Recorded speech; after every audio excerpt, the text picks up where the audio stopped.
Senator De La Rosa is recognized. Thank you, Mr. President. Just a short manifestation in relation to the good Senate President's statement about possibly making a sense of the Senate as far as this incident is concerned, that you want to make it more diplomatic. Mr. President, I would like to suggest that if we are going to make our sense of the Senate expressing our disgust over this incident, can we make it diplomatic at the same time forceful? Yes. Para naman kung nakikinig yung mga Chinese ngayon, we are disgusted. We are disgusted and we are offended by what you are doing to our troops in the West Philippine Sea. We should express that to them. Mr. President, palagay natin, hindi tayo pakinggan. Who are we? Pakinggan ba tayo ng China na napakalakas nila? But sana as a body, itong Senado ay magpalabas tayo ng sense of the Senate para malaman natin mga kababayan na ang Senado natin ay galit na sa ginagawa na pambubully nitong mga tao na ito sa ating mga kababayan. Hindi na po, sige lang tayo nagtitimpi porque maliit tayo. We don't want war to happen. Ayaw natin maging war freak tayo, pero gusto lang natin talaga ipakita sa kanila, iparamdam sa ating mga kababayan na tayo punong-puno na sa pambubuli na ginagawa nitong mga Chinese na ito. So, kung nakikinig kayo ngayon, mga Chinese, galit na kami. To tell you frankly, we are mad with what you are doing to our troops. The simple bullying, I tell you, the simple bullying, and we cannot tolerate that act to happen again. I hope you're listening. Yeah, I know you're listening right now. Listen to me. Listen to me. We are mad at you with what you're doing. We want to make it more diplomatic, at the same time, forceful para pakinggan ninyo kami. Respetuhan tayo dito. In fact, Mr. President, nabanggit naman ni Senator Tolentino yung our initial talks with the Vietnam National Assembly. The President of National Assembly of Vietnam, when we talk about the bullying in the West Philippine Sea, which they also are experiencing. And they told us that they want to join forces with us to show to the world that we don't deserve all this bullying that is happening in the West Philippine Sea. Yun ang pag-usapan namin initially, Mr. President. So sabi ko, yeah, we have to cooperate.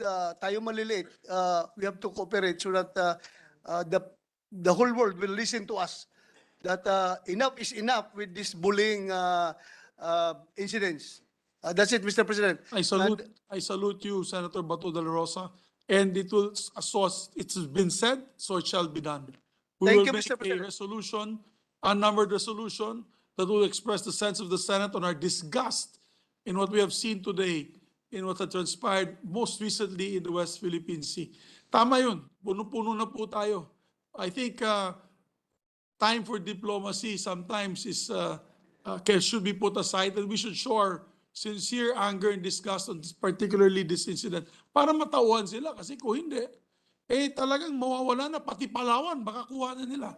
Baka kunin na nila yung Palawan. Yeah, Mr. President. Palapit sila ng palapit sa atin. Isipin mo lang yung hinihila na sa teritoryo natin, hinihila na ng trupa natin yung na-recover nila na bagay na yon. Regardless kung ang may-ari noon Chinese, but it is within our territory, dapat nirespeto nila tayo.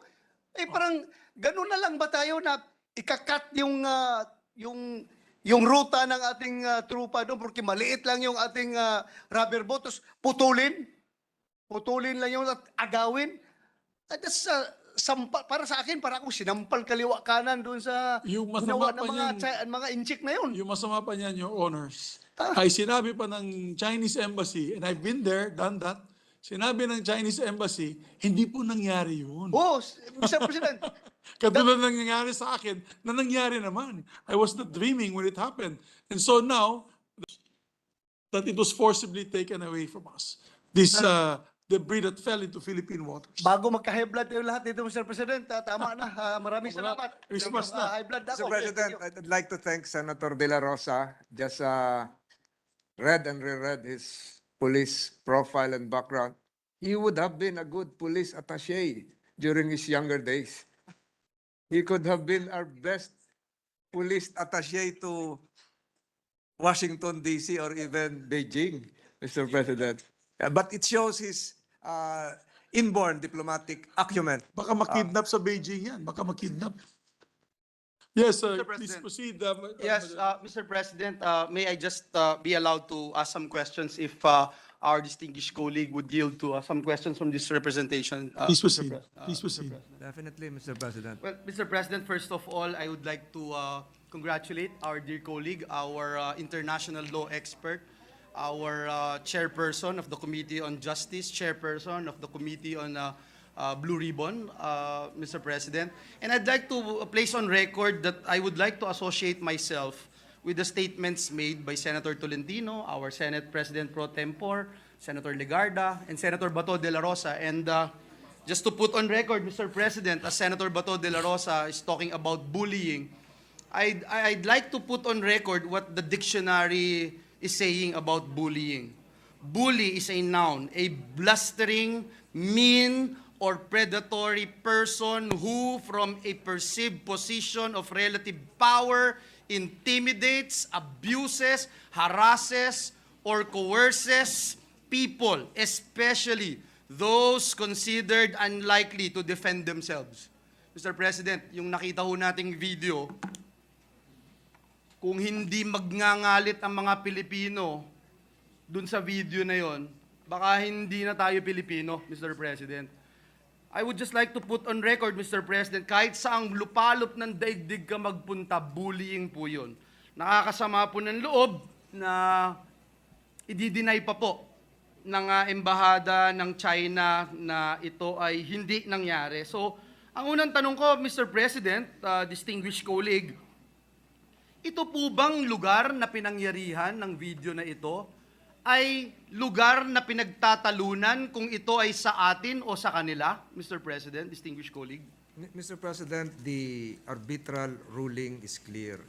That place is part of our territorial sea. It is within the 12 nautical miles area adjacent to Pag-asa Islands. Clay 1 is, as the video, the picture showed, is merely 1.9 nautical miles. Kitang-kita na po yun kung saan nangyari. So, the 1.9 definitely is within the 12 nautical mile. So it's not even in question, Mr. President. Walang question, klarong-klaro na ito ay nasa loob ng Philippine territory. Is that correct, Your Honor?